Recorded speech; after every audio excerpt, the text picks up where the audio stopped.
Pride and Prejudice Chapter 39. It was the second week in May, in which the three young ladies set out together from Grassetchik Street for the town of, in Hertfordshire, and as they drew near the appointed inn where Mr. Bennet's carriage was to meet them, they quickly perceived, in token of the coachman's punctuality, both Kitty and Lydia looking out of a dining-room upstairs. These two girls had been above an hour in the place, happily employed in visiting an opposite milliner, watching the sentinel on guard, and dressing a salad and cucumber. After welcoming their sisters, they triumphantly displayed a table set out with such cold meat as an inn larder usually affords, exclaiming, "Is not this nice? Is not this an agreeable surprise? And we mean to treat you all," added Lydia. "But you must lend us the money, for we have just spent ours at the shop out there." Then showing her purchases, "Look here, I have bought this bonnet. I do not think it is very pretty, but I thought I might as well buy it as not. I shall pull it to pieces as soon as I get home, and see if I can make it up any better." And when her sisters abused it as ugly, she added with perfect unconcern, "Oh, but there were 2 or 3 much uglier in the shop, and when I have bought some prettier colored satin to trim it with fresh, I think it will be very tolerable. Besides, it will not much signify what one wears this summer, after the Shire have left Meryton, and they are going in a fortnight." "Are they, indeed?" cried Elizabeth, with the greatest satisfaction. "They are going to be encamped near Brighton, and I do so want Papa to take us all there for the summer. It would be such a delicious scheme, and I dare say would hardly cost anything at all. Mamma would like to go, too, of all things. Only think what a miserable summer else we shall have." "Yes," thought Elizabeth. "That would be a delightful scheme indeed, and completely do for us at once. Good heaven! Brighton and a whole campful of soldiers, to us, who have been overset already by one poor regiment of militia, and the monthly balls of Meryton." "Now I have got some news for you," said Lydia, as they sat down to table. "What do you think? It is excellent news, capital news, and about a certain person that we all like." Jane and Elizabeth looked at each other, and the waiter was told that he need not stay. Lydia laughed, and said, "Aye, that is just like your formality and discretion. You thought the waiter must not hear, as if he cared. I dare say he often hears worse things said than I am going to say. But he is an ugly fellow. I am glad he is gone. I never saw such a long chin in my life. Well, but now for my news. It is about dear Wickham.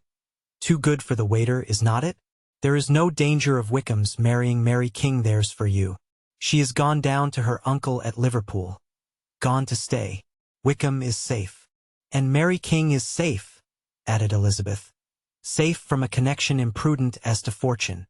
She is a great fool for going away, if she liked him. But I hope there is no strong attachment on either side," said Jane. "I am sure there is not on his. I will answer for it he never cared 3 straws about her. Who could about such a nasty little freckled thing?"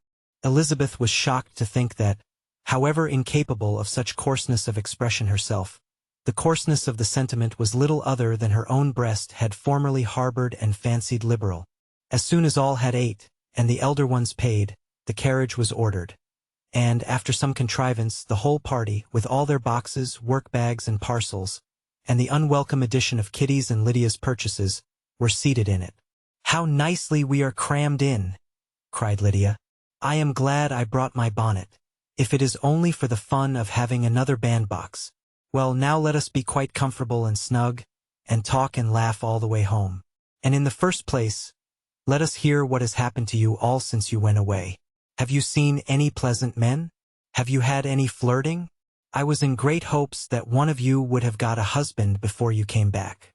Jane will be quite an old maid soon, I declare. She is almost 23. Lord, how ashamed I should be of not being married before 23. My Aunt Phillips wants you so to get husbands you can't think. She says Lizzie had better have taken Mr. Collins. But I do not think there would have been any fun in it. Lord, how I should like to be married before any of you, and then I would chaperone you about to all the balls. Dear me, we had such a good piece of fun the other day at Colonel Forster's.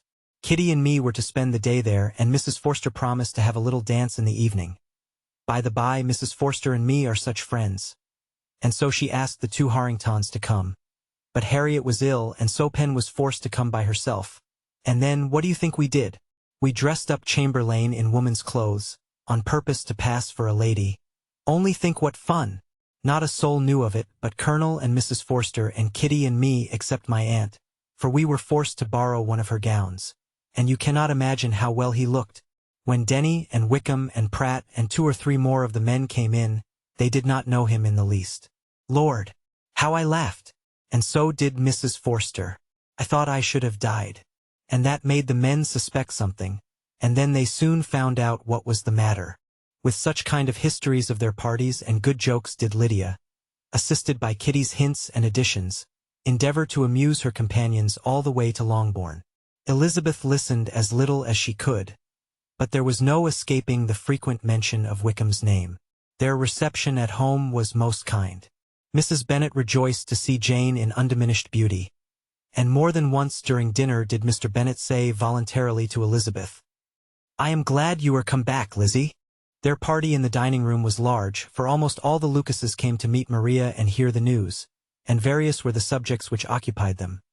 Lady Lucas was inquiring of Maria, across the table, after the welfare and poultry of her eldest daughter.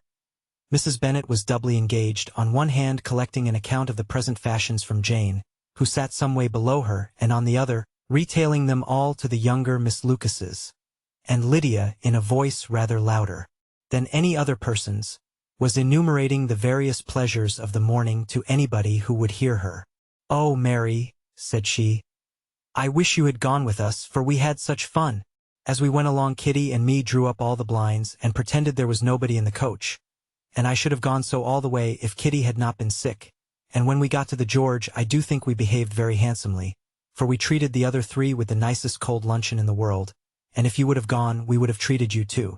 And then when we came away it was such fun. I thought we never should have got into the coach. I was ready to die of laughter. And then we were so merry all the way home. We talked and laughed so loud that anybody might have heard us 10 miles off." To this Mary very gravely replied, "Far be it from me, my dear sister, to depreciate such pleasures. They would doubtless be congenial with the generality of female minds. But I confess they would have no charms for me. I should infinitely prefer a book." But of this answer Lydia heard not a word. She seldom listened to anybody for more than half a minute, and never attended to Mary at all. In the afternoon Lydia was urgent with the rest of the girls to walk to Meryton, and see how everybody went on. But Elizabeth steadily opposed the scheme. It should not be said that the Miss Bennets could not be at home half a day before they were in pursuit of the officers. There was another reason, too, for her opposition. She dreaded seeing Wickham again, and was resolved to avoid it as long as possible. The comfort to her of the regiment's approaching removal was indeed beyond expression. In a fortnight they were to go, and once gone, she hoped there could be nothing more to plague her on his account. She had not been many hours at home before she found that the Brighton scheme, of which Lydia had given them a hint at the inn, was under frequent discussion between her parents. Elizabeth saw directly that her father had not the smallest intention of yielding, but his answers were at the same time so vague and equivocal that her mother, though often disheartened, had never yet despaired of succeeding at last.